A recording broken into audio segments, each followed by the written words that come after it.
నా ఇన్స్పిరేషన్ బ్రాహ్మణి దేవి గారు.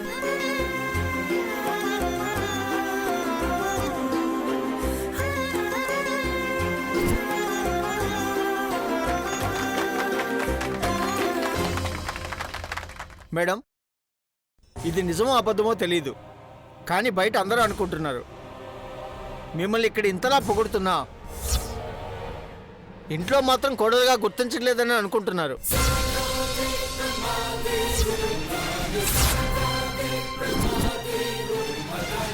దీని గురించి మీరేమంటారు? ఇంటి విషయాలు ఇక్కడ ప్రస్తావించొద్దని చెప్పాను కదా. ఎందుకు మళ్ళీ పదే పదే అదే ప్రస్తావన తీసుకొస్తున్నారు?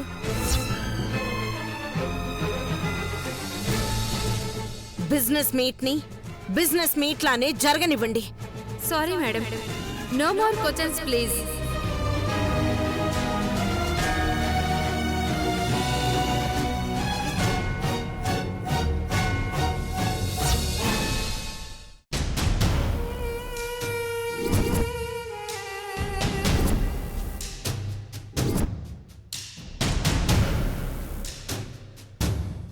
మధు గారు, ప్లీజ్ స్టే హియర్. మనందరి కోసం మధు గారు ఇప్పుడు ఒక పాట పాడతారు.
మానసి, నేను బయలుదేరుతున్నా.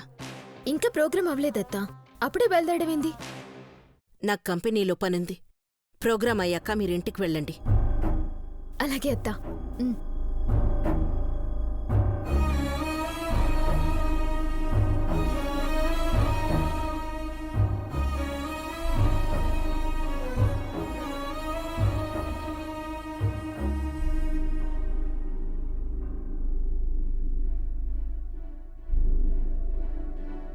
వావ్, సూపర్ మధు గారు. మా అందరి కోసం ఇంకొక పాట. అసలు పాట కాదు, కవిత చదువుతాను. కవిత? అవును. మీలో కొంతమందికి తెలుసు, చాలామందికి తెలియని విషయం, నేను చాలా కవితల్ని పాటలుగా ట్యూన్ చేశాను. ఎన్నో ఆల్బమ్స్ చేశాను. మ్యూజిక్ అవార్డ్స్ గెలుచుకున్నాను. ఈ విజయాలన్నిటికీ కారణం ఒక అజ్ఞాత స్నేహితురాలు.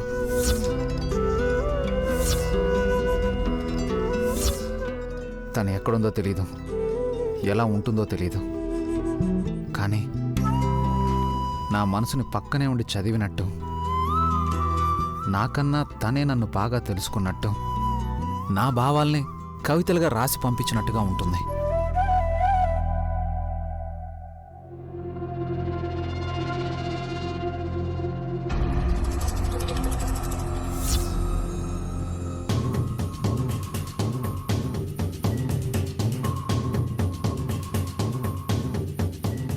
మీ అందరికీ ఒక సర్ప్రైజ్. మీకే కాదు, మా మధుకు కూడా.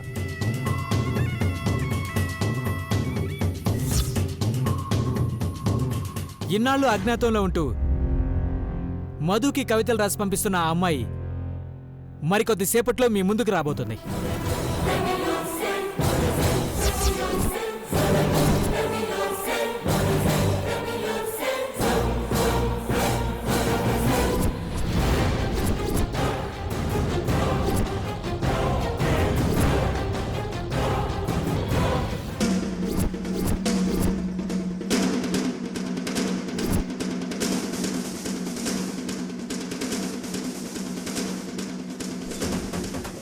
ఏం జరుగుతోంది మానసి? ఎవరో వస్తున్నారంటారేంటి? కవితలు రాసిన నేను ఇక్కడే ఉన్నాను కదా. అదే సమజేత లేదా? మళ్ళీ ఏదో కొత్త నాటకం మొదలైంది. ఇప్పుడు మధు ఆ కవితను మనందరికీ వినిపిస్తాడు.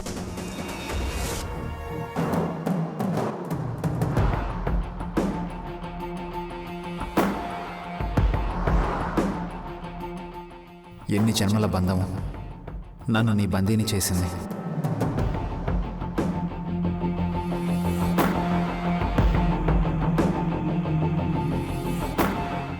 ఏ జన్మలో రాగము నిన్ను నా ప్రాణంగా మార్చింది.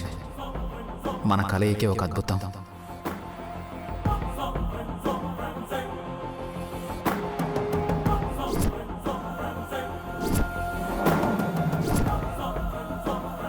చూసిన తొలి చూపే ఒక వలపైన నా గుండెల్లో ప్రేమని చెప్పలేక నేను, నీ ఎదుటే ఉన్నా తెలుసుకోలేక నువ్వు.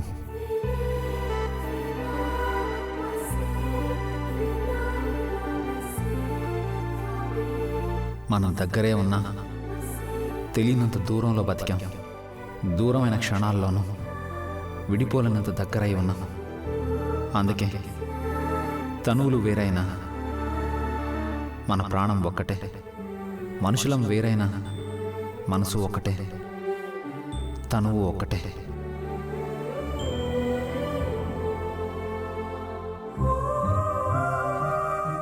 నీ చేరువలోనే ఉన్నా ఇంకా నా కోసమే వెతుకుతూ ఉండే నీ కళ్ళు కలవర పెడుతూనే ఉన్నాయి. ఆ ఒక్క క్షణం చాలు నీ గమ్యం నేనే అని తెలపడానికి. కానీ నువ్వుగా నన్ను తెలుసుకునే క్షణమే మన బంధం సంపూర్ణమవుతుంది. ఆ క్షణం కోసం ఎన్ని క్షణాలైనా ఎదురు చూస్తాను నేస్తం.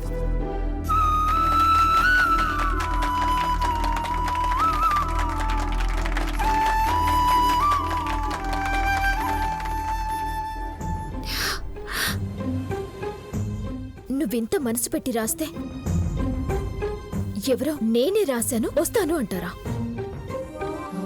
రాని, వస్తే అప్పుడు లెక్కలు తేలుతాయి. మానసి ప్లీజ్, ఇప్పుడు ఇక్కడ ఏ గొడవలు వద్దు. అయ్యో, గొడవ అంటే వేందే? నీకు అన్యాయం చేయాలని చూస్తే ఊరుకుంటానా? ముందదెవరో ఏందో రాని చెప్తా. Friends, let's have a dinner.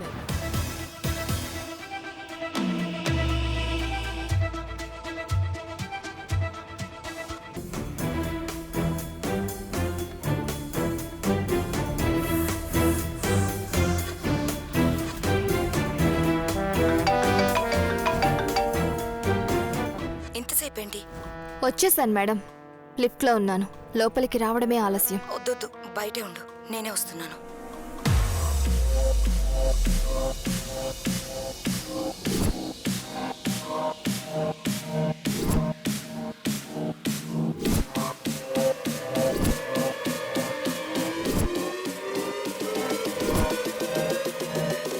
ఓకేనా? Okay madam. వెళ్ళు.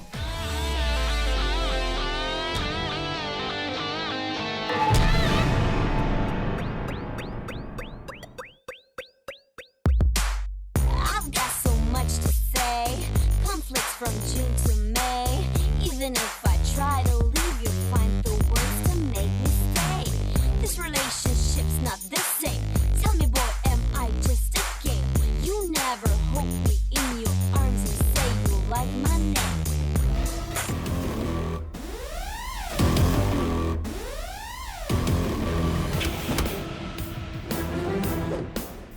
చెప్పిందంతా గుర్తుంది కదా? హ్మ్, ఏ చిన్న తేడా వచ్చినా మనం దొరికిపోతాం. నేను చూసుకుంటాను మేడం. ఎంట్రీ ఎప్పుడో చెప్పండి. అప్పుడే కాదు, లోపల సిచ్యుయేషన్ బట్టి కాల్ చేస్తాను. అప్పుడు రా చాలు. Okay madam.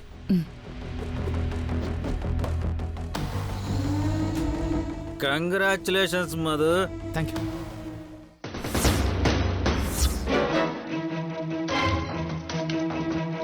ఏంటి మధు అంత ఆశ్చర్యంగా చూస్తున్నావు? నీ భార్యకి అవార్డు వస్తే నీకెందుకు కంగ్రాట్స్ చెప్తున్నాననే? అవార్డుదేముంది మధు, ఎవరికైనా వస్తుంది. కానీ అదృష్టం మాత్రం నీలాంటి వాడికే వస్తుంది. అసలు అంత అదృష్టం ఎవడికి దొరుకుతుంది బాస్? మీరే చెప్పండి.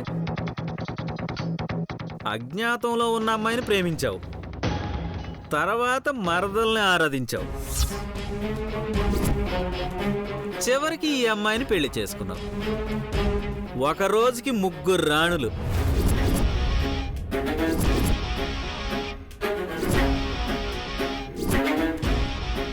ఏయ్, ఏం మాట్లాడుతున్నావు? గౌరవ్, చూడండి, బిజినెస్ మీట్కి వచ్చాం. దాని గురించి మాట్లాడితే బాగుంటుంది. దయచేసి పర్సనల్ విషయాలు వద్దు. అరే రే, పర్సనల్ ఏంటి ప్రొఫెషనల్ ఏంటి మధు?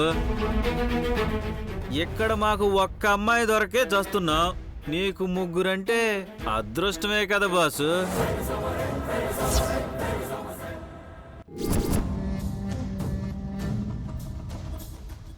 ఏయ్, ఏంది వాగుతున్నావు?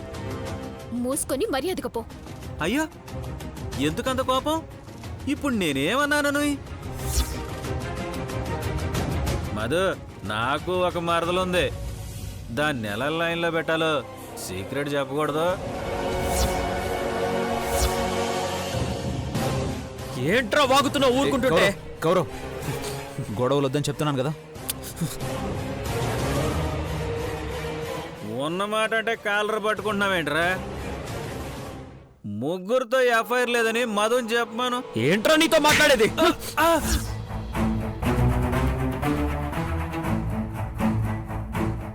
ఏ గౌరవ్, ప్లీజ్. అన్నయ్య, మా అన్నయ్య గురించి ఒక్క మాట మాట్లాడినా చంపేస్తాను. గౌరవ్, వద్దు వద్దు. ఏంటన్నయ్య వాడాల నోటికొచ్చినట్టు మాట్లాడుతుంటే ఊరుకోమంటావు? గౌరవ్, నా మాట విను.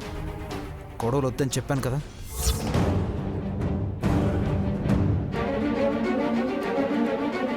పద.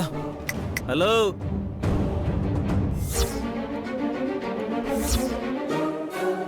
అలా వెళ్ళిపోతున్నారేంటి? నేనేం ఊరికే అనలేదు. నీ భార్య ఏమో స్టేజ్ మీద నా భర్త గొప్పోడు, మాది అద్భుతమైన ప్రేమ అంటుంది. నువ్వేమో ఇంకో అమ్మాయి గురించి కవితలు చదివావు. మధ్యలో మరదలు ఎలాగో ఉండనే ఉంది కదా.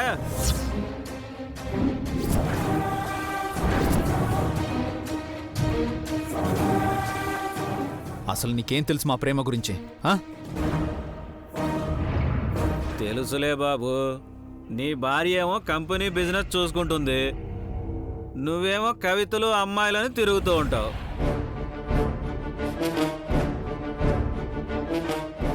అసలు మీరు ఎప్పుడు కలిసి ఉంటారో ఎప్పుడు విడిపోతారో ఎవరెవరితో కలిసి ఉంటారో తెలియదు. కానీ బయటికి మాత్రం మీరు గొప్ప ప్రేమను మాత్రం చెప్పుకుంటారు. మాన్సే,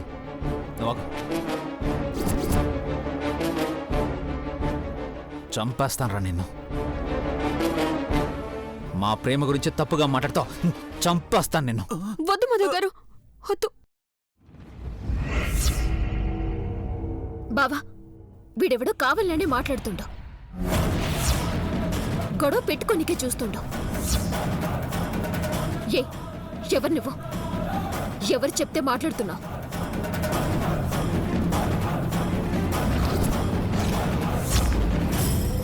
వీడు ప్రజ్వలకి తెలుసు.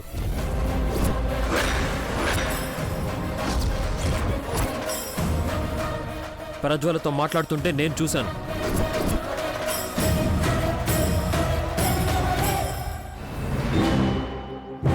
అవును, అతను నాకు తెలుసు.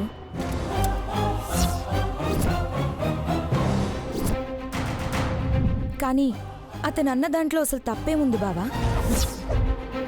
అందరూ ఇక్కడ గుసగుసలాడుకుంటున్నారు. అతను ధైర్యం చేసి చెప్పాడు. పోనీ అతను అన్నది తప్పే అయితే మీరు క్లారిటీ ఇవ్వచ్చు కదా.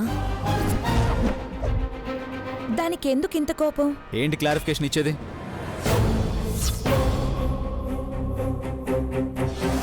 అసలు ఇలాంటి ఎదవలందరూ నీకు ఫ్రెండ్స్ ఏంటి? సరే, అతను వదవే. ఇప్పుడు డౌట్ వచ్చి నేను అడుగుతున్నాను. నాకు చెప్పు బావా. ఏ, నీకేమైనా మతిపోయిందా? అసలు మన ఫ్యామిలీ విషయాలు ఇలా పబ్లిక్గా ఎప్పుడైతే నువ్వు ఆ కవిత స్టేజ్ మీద చదివావో అప్పుడే అంతా పబ్లిక్ అయ్యింది బావా.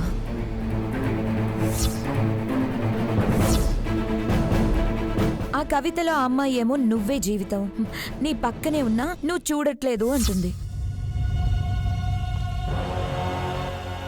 నువ్వేమో ఆ కవితను చదివేసి ఓ మురిసిపోతున్నావు. అలాంటప్పుడు నీకు ఆ అమ్మాయి మీద ప్రేమ ఉన్నట్టు అవుతుంది గాని మృదుల మీద ప్రేమ ఉన్నట్టు ఎలా అవుతుంది బావా?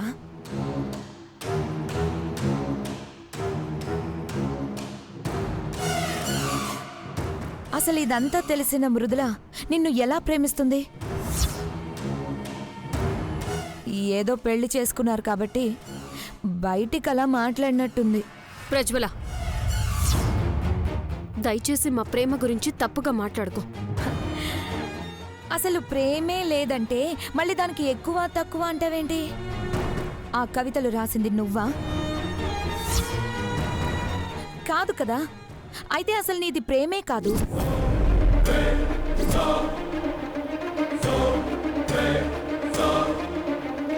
అసలు బావ ప్రేమించింది, బావ కలలు కన్నది, బావ పెళ్లి చేసుకోవాలనుకున్నది, బావ జీవితం పంచుకోవాలనుకున్నది ఆ కవితలు రాసే అమ్మాయిని.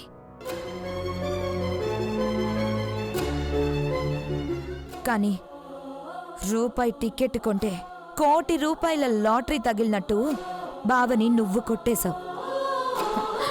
అంత మాత్రాన నీదేమి ప్రేమైపోదు. అది గొప్పది అంతకన్నా ఏం కాదు. ఏయ్, నీకేం తెలుసా నువ్వు మాట్లాడుతున్నావే? అసలు కవితలు రాసిందెవరో నీకు తెలుసా? మాన్సి, ఇప్పుడు ఆ డిస్కషన్ గొడవలు ఏమీ వద్దు ప్లీజ్. నువ్వు ఆగు మృదుల. తెలుసా అని అడుగుతుంది కదా, చెప్పు మానసి, నీకు తెలుసా?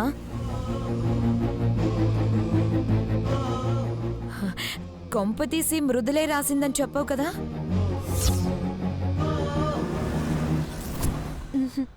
మధు, రే మధు, కవితలు రాసే అమ్మాయి వచ్చిందిరా.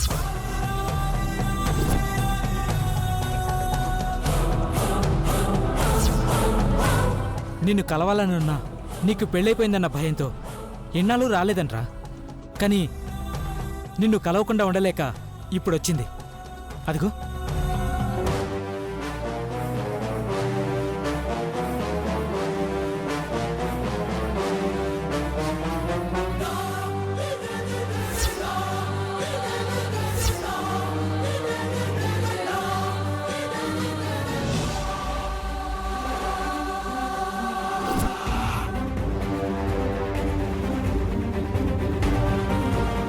మృదుల, నువ్విక్కడుంటే అది కవితలు రాశానంటుందేంది?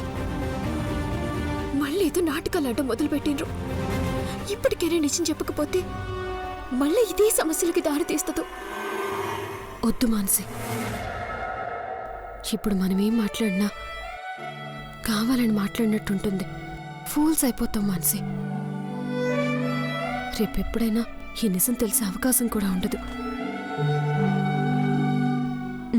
అసలు ముందు ఏం మాట్లాడుతుందో విను, తర్వాత ఏం చేయాలో ఆలోచిద్దాం, సరేనా?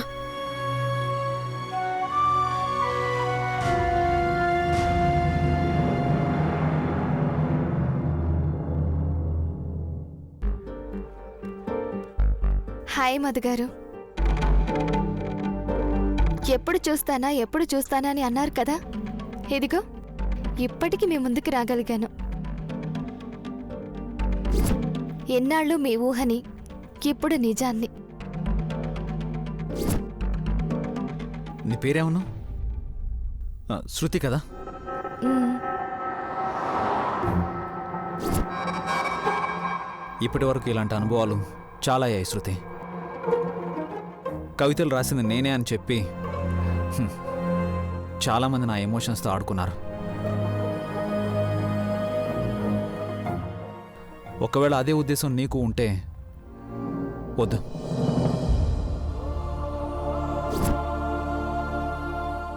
ఇప్పుడు ఎలాగోలా నన్ను నమ్మించాలని చూసినా నిజం అనేది రేపైనా బయటపడుతుంది.